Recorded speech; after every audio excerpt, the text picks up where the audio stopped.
예, 반갑습니다. 이렇게 아마 귀한 시간 되셨을 텐데 여러분 모시고 이 뇌교육도 제가 좋아하고 또 가치 있게 느끼는 또 뇌교육, 특히 이제 그 엘살바도르에서 수행했던 교육 원조 사업을 말씀드리게 돼서 기쁘게 생각합니다. 저는 지금 글로벌 사이버 대학교에서 뇌교육학과의 주임 교수로 있고요. 제 주 전공은 뇌와 교육의 융합 프로그램을 개발하는 겁니다. 이번에 엘살바도르의 저희가 국가고유 원조 사업 프로그램도 우리 뇌과학과 교육에 융합된 이 뇌교육 프로그램을 20차시로 만들어서 그쪽에 있는 교사와 학생들을 강사 교육을 시키는 프로그램입니다. 저는 이 뇌교육을 하게 된 지는 꽤 오래됐는데, 제가 뇌교육을 좋아하는 이유는 저한테는, 제가 이제 대학에 있기 전에는 학교에서 선생님도 하고 했거든요. 저한테는 늘 교육에 관심이 있습니다. 특히 그 중에서 굉장히 어려운 아이들, 심리적으로나 여러 가지 어려운 아이들을 많이 가르쳤는데, 그러면서 교육의 한계도 중간중간 많이 느꼈어요. 새로운 대안이 없을까? 새로운 희망이 없을까? 이런 생각하면서 저한테는 꿈이 하나 생겼는데요. 바로 이 사진이 제가 갖고 있는 꿈이었습니다. 여러분도 한번 크게 대답해 보시겠습니까? 이 사진이 개학날 찍은 사진 같습니까? 방학날 찍은 사진 같습니까? 예. 예. 예. 제 꿈은 개학날이 꿈입니다. 우리나라 대한민국 학교가 이렇게 되는데 조금이나마 도움이 됐으면 좋겠는데, 뇌교육이 굉장히 많은 도움이 되고 있고 제 개인적으로도 많은 도움을 받았습니다. 쿠바 혁명을 이끌었던 체 게바라라는 사람의 명언입니다. 우리 한번, 내가 굉장히 좋아하는 명언인데요. 한번 읽어보실까요? 다 같이 시작.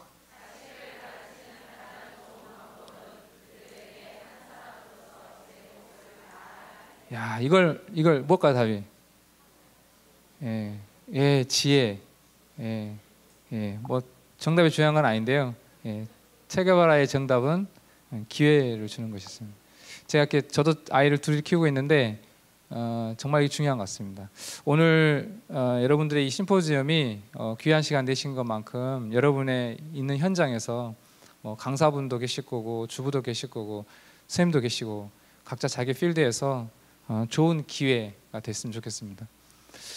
제가 뇌교육 융합 트렌드에 대해서 잠깐 말씀을 드리고, 이어서 뇌교육의 교육적 효과를 내는 모형을 말씀을 드리고요. 그리고 이제 해외 사례를 말미에 소개해드리겠습니다. 아까 우리 그 대학원장님께서 이제 그 뇌과학에 대해서 말씀을 하셨는데, 지금 전 세계는 21세기는 뇌의 시대라고 할 만큼 뇌에 관심이 많습니다. 이게 전 세계 지도인데요. 역시 지금까지 현재 학문의 주도는 역시 이제 미국인데, 미국은 일찍이 1990년부터 뇌에 대해서 관심을 갖고 집중 투자를 했습니다. 옛날에는 게놈 지도가 이제 굉장히 중요한 프로젝트였는데, 지금은 브레인 지도, 뇌 지도가 만드는 것이 21세기 아주 중요한 사업입니다. 한국 동양으로 넘어오면 이제 일본과 한국이 주도하고 있는데요. 약 90년대 중반부터 법을 만들면서 뇌 연구에 관심을 갖게 됐습니다. 그렇게 보면은 그렇게 역사가 길지는 않죠. 보통 우리가 이제 오늘 뇌 교육 심포지엄인데, 일반적으로 교육은 사람을 대상으로 합니다. 그래서 사람을 어떻게 하면 잘 성장시키고 도움을 줄 수 있는가, 이런 고민은 이 역사에서 굉장히 오래됐는데요. 이게 지금 우리 2014년이니까요. 여기 왼쪽에 보시면 제가 지금 오타가 났는데, 여러분 교재도 1900년입니다. 지난 100년 정도의 역사인데, 교육에서 뇌가 등장한 것은, 역사를 쭉 보면 1900년대는 그 행동주의가 많이 그 지배적인 가치였습니다. 인간을 이해할 때 행동으로 이해하는 것. 이게 한 60년을 지배하다가 1950년대 이때부터 컴퓨터가 등장하면서 사람은 생각에 따라서 행동이 달라지고, 같은 행동을 해도 생각에 따라 많이 다르다, 이런 것을 알게 되면서 인간의 인지혁명이 시작됩니다. 그리고 90년대 와서 아까 미국이 주도했던 뇌의 세계라고 하는 거, 그때부터 바로 뇌의 혁명이라고, 인간은 단순히 인지, 정서, 행동에 보다 더 총합인 이런 뇌로 이해할 수밖에 없다는 그런 자각이 일면서 뇌 혁명이 시작됐고요. 그리고 이제 지금 현재 2000년을 넘어오면서 2014년, 지금은 인간을 이해하는 폭이 굉장히 넓어져서 인간을 이해하는 것이 어떤 교육이나 심리학, 이런 하나의 학문으로는 불가능하다고 보고, 다양한 학문들이 이렇게 모여야 된다고 하는 융합의 시대가 열렸습니다. 역시 현재는 바로 지금 이 시대를 살고 있는 거죠. 이런 연구는 이런 움직임은 지난 10년 정도부터 이미 나타났었는데요. OECD 국가의 셀이라는 곳에서는 이미 뇌과학과 교육의 융합적인 곳으로 이 OECD 회원국의 교육의 문제를 서포트하기 위한 움직임이 있었고요. 교육 역시 이 연구를 주도하고 있는 미국의 신경과학 학회인 SFN은 이런 새로운 용어, 뉴로 에듀케이션이라는 용어는 새로운 용어거든요. 뉴로사이언스라는 뇌과학과 에듀케이션이라는 교육의 두 개의 영어를 합성한 저는 새로운 신조어인데요. 융합 용어죠. 이런 걸 만들면서까지 뇌 교육과 뇌과학과 이런 교육학, 심리학, 뭐 인지과학 이런 걸 전부 다 합쳐서 어떤 교육의 문제를 해결하고 돕기 위한 움직임이 있었습니다. 이런 연구 결과로 상당히 많은 연구들이 지금 쏟아지고 있는 것은 그때 이 연구에 시작해서 지금 결과들이 나오는 건데, 그 중에 대표적인 것은 여러 가지 뇌 촬영을 해보면 성인들하고 청소년 시기의 뇌에 그 발달의 차이가 좀 있다는 거, 이런 결과들이 우리에게 어떤 새로운 근거를 제시합니다. 이건 서양에서 주로 뇌과학적으로 많이 이제 설명이 되고 있고요. 우리 한국에서는 조금 다른 모양으로 이 뇌 교육이 성장했는데요. 우리 뇌의 활용 쪽의 측면에 관심을 갖습니다. 우리 인간이 아무리 똑똑하고 뇌가 아주 기능이 좋아도 사기치는 데 쓰면은 안 되잖아요. 제가 이제 우스갯소리로 가끔 얘기하는데, 제가 보기에는 이 세상 사람들이 하는 많은 일들 중에서 뇌를 가장 많이 사용해야만이 가능한 그런 일이 하나 있는 것 같아요. 그것은 과학도 아니고 그것은 사기치는 일 같아요. 예. 요즘 뭐 보이스피싱부터 시작해서 뭐 금융 이런 거 보면 정말 얼마나 머리가 좋으면 저런 사기를 칠 수 있을까 정도로 얼마나 많은 머리를 굴렸겠습니까? 근데 그 머리를 쓰는 그 방향이 잘못되어 있지 않습니까? 상처를 주고 사람들을 좌절하게 만들고. 그래서 중요한 것은 뇌를 쓰는 방향이 중요한데, 이런 그 방향에 대해서, 이게 철학이죠. 철학은 이제 왜라는 질문에 답하는 거니까요. 이런 뇌를 쓰는 방향과 철학에 대해서 얘기하고, 그런 거에 대해서 새로운 어떤 액티비티를 만들고 새로운 어떤 흐름을 만들고, 이런 것은 현재 전 세계에서 우리나라에서만 보이는 현상 같습니다. 그리고 그래서 이 뇌교육이 훨씬 가치가 있습니다. 특히 삶의 질에 초점을 맞추고 있는데요. 뇌교육에서는 삶의 질의 구성 요소로서 세 가지를 보고 있는데, 그것은 이 건강과 행복과 평화입니다. 이 세 가지는 우리 삶의 질에 굉장히 중요한 요소인데, 우리가 무엇이 됐든 이 세 가지 요소를 우리 삶으로 가져온다면 그것은 곧 행복이었죠. 우리가 모두가 원하는 겁니다. 개인이든 사회든 국가든 인류든. 그래서 이런 것들에 대해서 뇌를 어떻게 쓸 것이냐, 우리 엄청난 창의적인 이 뇌, 그리고 수많은 교육 과학 기술의 발달의 결과, 이제는 정말 어디 장소로 움직일 때 빨리 못 가서 불편하거나 뭐 안달나거나 이런 건 없을 겁니다. 문제는 그것을 어떻게 쓰느냐가 더 중요합니다. 이런 화두를 지금 한국에서 던지고 있고요. 이런 뇌교육이 여러 가지 뭐 학교 장면에서 또 여러 연령대에 따라서 이렇게 효과를 보는 데는 몇 가지 이유가 있습니다. 지난 한 2년 전에 교과부에서 이런 연구과제, 정책과제를 수행하게 됐었는데요. 제목이 좀 긴데 그래도 이게 중요한 제목이기 때문에 같이 한번 읽어볼까요? 시작. 창의 인성 함양 및 학습력 증진 방안 연구. 우리 지금 현재 우리나라에서 강조하고 있는 교육에 있어서 핵심 키워드 3개가 그대로 다 들어 있습니다. 창의 인성 학습.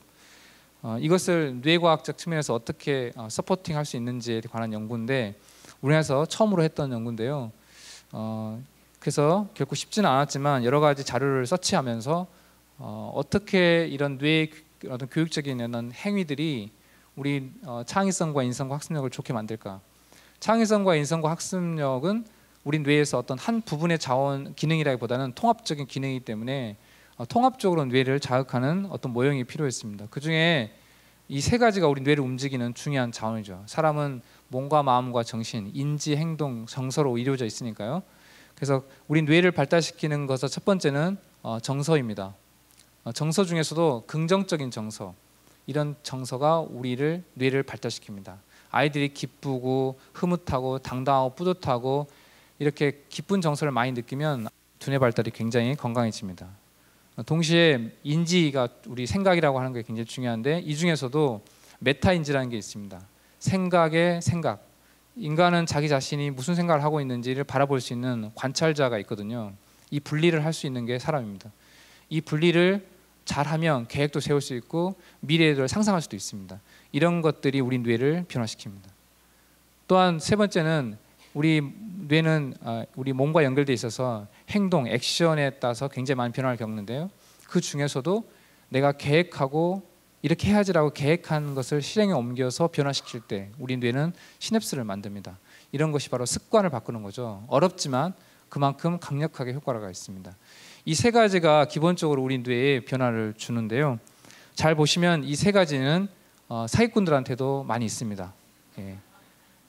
그런데 뇌과학의 여러 가지 액티비티를 보면 이게 뇌 안에서 움직이는데 이 뇌는 우리 몸과 연결되어 있어서 이런 작동을 좀 더 수월하고 효과적으로 하는 데는 신체 활동이라는 몸의 움직임이라는 게 굉장히 중요하게 작용하는데 우리 전체적인 저 메커니즘을 활성화시키는 역할을 합니다. 아마 이따 제 뒤를 이어서 우리의 신체 활동과 뇌가 어떤 영향을 주는지에 대해서 교수님께서 말씀하실 텐데요. 이런 것들이 우리 뇌의 자원을 아주 활성화시키는 역할을 하고요. 이제 마지막 가장 중요한 것은 우리 뇌는 목적에 따라서 방향이 굉장히 많이 달라집니다. 그래서 이 전체를 어떻게 쓸 것이냐는 뇌 활용의 문제, 이것이 바로 정체성의 즉 가치관의 문제입니다. 이것이 올바를 때 우리 뇌가 올바르게 사용될 수 있기 때문에 따지게 보면 콩 5개입니다. 이 5개 요소가 우리 뇌 안에는 통합적으로 들어 있습니다. 그리고 이것이 바로 뇌고 곧 이것이 곧 사람입니다. 근데 지금까지 교육은 저거를 많이 분절해서 가르쳤던 것 같아요. 지금 많이 강조하고 있는 것은 통합입니다. 뇌과학적 입장에서 통합은 바로 저 5가지를 동시에 자극하는 겁니다. 뇌교육은 바로 이 5가지에 대한 다양한 액티비티를 하는 것입니다. 이런 과정에 의해서 우리 뇌교육의 프로그램을 아이들이 받게 되면 창의성과 인성과 학습력이 골고루 좋아지는 것을 보게 됩니다. 교육은 원래 이 2가지를 동시에 서비스하는 것을 옛날부터 교육이라고 이름 짓습니다. 잠재 능력을 개발하는 것뿐만 아니라 가치를 실현할 수 있도록 도와주는 것. 이 2가지가 교육에서 중요한 아젠다인데 보통 우리 뇌 발달 프로그램은 주로 두뇌 훈련 프로그램으로서 잠재 능력 개발에 많이 맞춰져 있는 게 지금 현실인데요. 우리 뇌 교육은 같이 있다면 뇌 교육은 저기까지 나가 있다는 게 중요합니다. 아까 모두에도 말씀드렸듯이 뇌 교육의 철학 마지막 궁극적인 지향점은 어디냐면 우리 건국인형과 같은 홍익인간을 만들어내는 겁니다. 이것이 있기 때문에 뇌교육은 더 의미가 있다고 보고요. 실제 외국에서 저런 부분 때문에 많은 인정을 받습니다. 세 번째는 이제 제가 말미에 아까 소개해드렸던 해외 사례를 소개해드리겠습니다. 먼저 국내 사례인데요. 국내 사례는 조금 이따가 쭉 나오니까 제가 간략하게 소개해드리면 우리나라에도 아까 해피스쿨이라고 행복한 학교를 만들자. 그래서 이런 뇌교육 프로그램을 학교에 때로는 무료로 때로는 어떤 유료로 이렇게 보급해서 학생들을 서포트하고 학생들 경험시키고 이래서 많은 효과를 보는 것들이 종종 학계에도 발표되고 또 이렇게 사례로 나오는데 이따가 오후에도 아마 제 순서 뒤에도 아마 실제 선생님께서 발표를 하는 걸로 알고 있습니다. 한번 꼭 들어보시고요. 해외 사례입니다. 뇌교육이 해외에서도 굉장히 많은 그 성과를 내고 있는데 그 첫 번째 그것을 총괄하고 있는 곳은 그 우리나라 한국뇌과학연구원과 국제뇌교육협회입니다. 국제 활동을 돕는 곳인데요.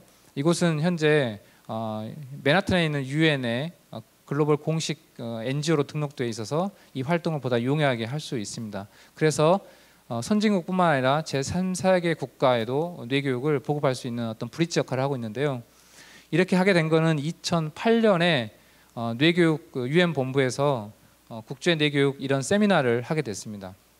저도 이제 맨하탄에 한번 갔을 때 궁금해가지고 뇌교육 저 본부장을 한번 가봤는데요.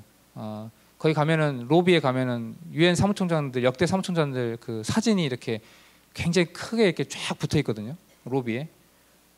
사람들은 사진을 막 찍어요. 어디서 찍을까요?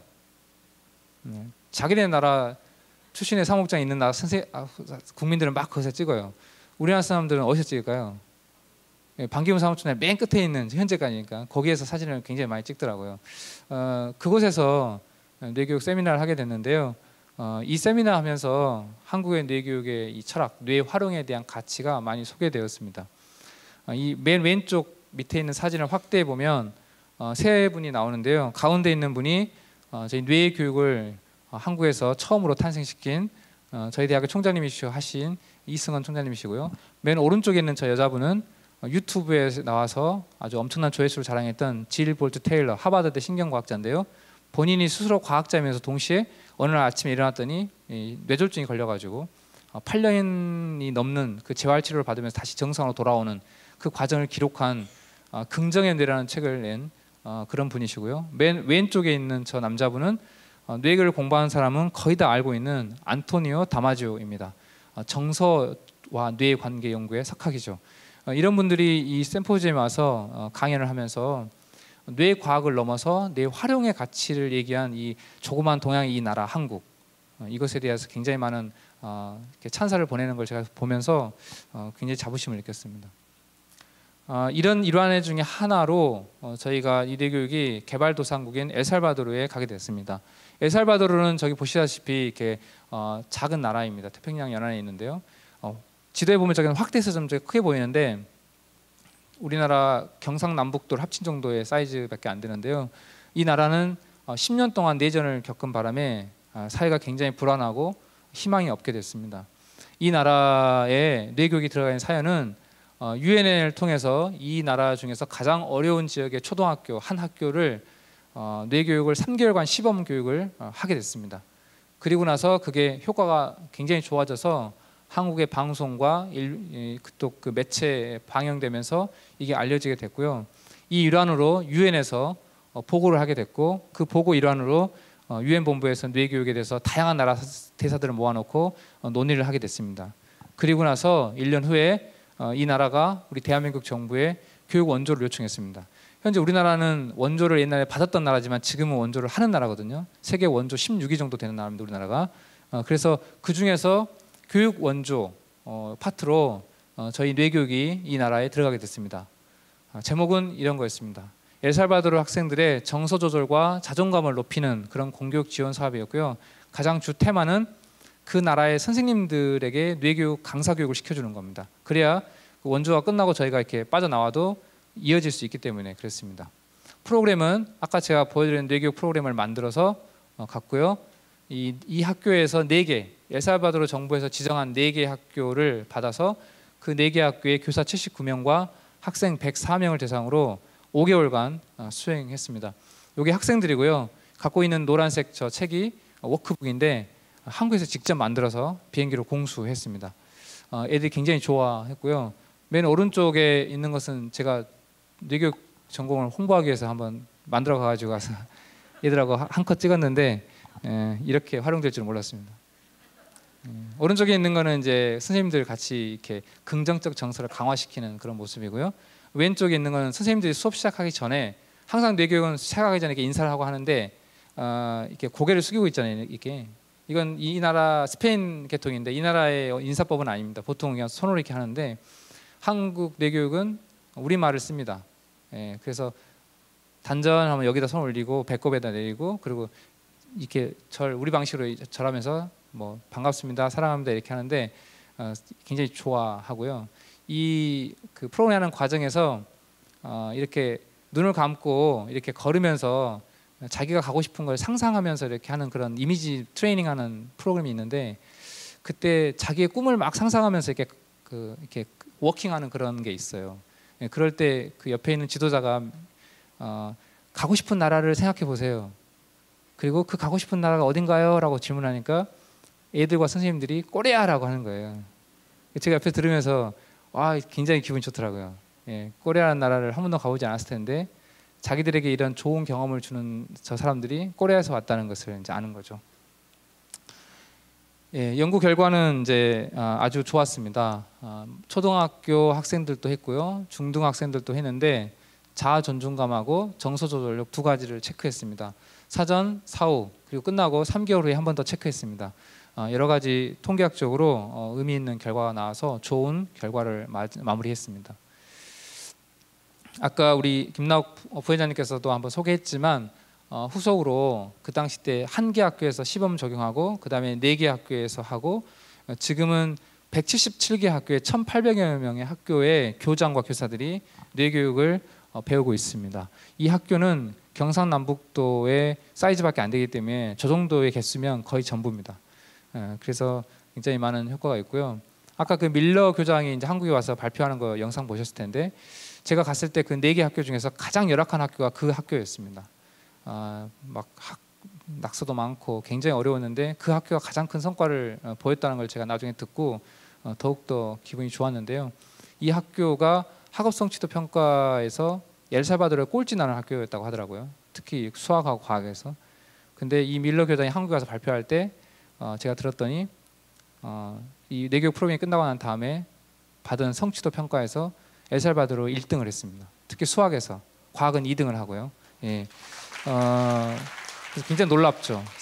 그 낙서 다 없어지고 정말로 이렇게 바뀔 수 있을까라는 생각이 들었고요. 제가 가서 그 학교에 내교육 수련을 시키는데 그 학교는 위험하기 때문에 우리나라 말하면 경찰들이 교실에 그 복도에 이렇게 좀 있더라고요. 이렇게 차고. 근데 그 사람 지루하잖아요. 하루 종일 앉아 있어야 되니까. 근데 그 내교육 클래스 할 때 그 2명이 들어와서 1시간 받고 가고 그랬거든요. 예. 지금은 아마 이제 없어지지 않았을까 생각이 듭니다. 예, 마무리하겠습니다.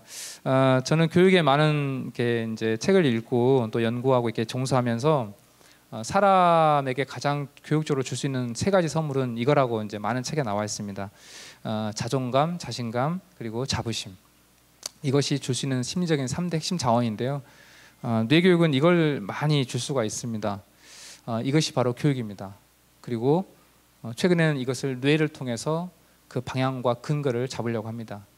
그래서 여러분께서 아까 체 개발화의 이 명언처럼 이제 자식들한테 기회가 아니라 오늘 여러분이 어떻게 오셨는지 모르겠지만 이 세미나가 또 이 심포지움의 어떤 그 정보들이 여러분의 있는 필드에서 자존감과 자신감과 자부심을 주는 그런 사람으로서 이렇게 성장하는데 좋은 기회가 됐으면 좋겠습니다. 고맙습니다.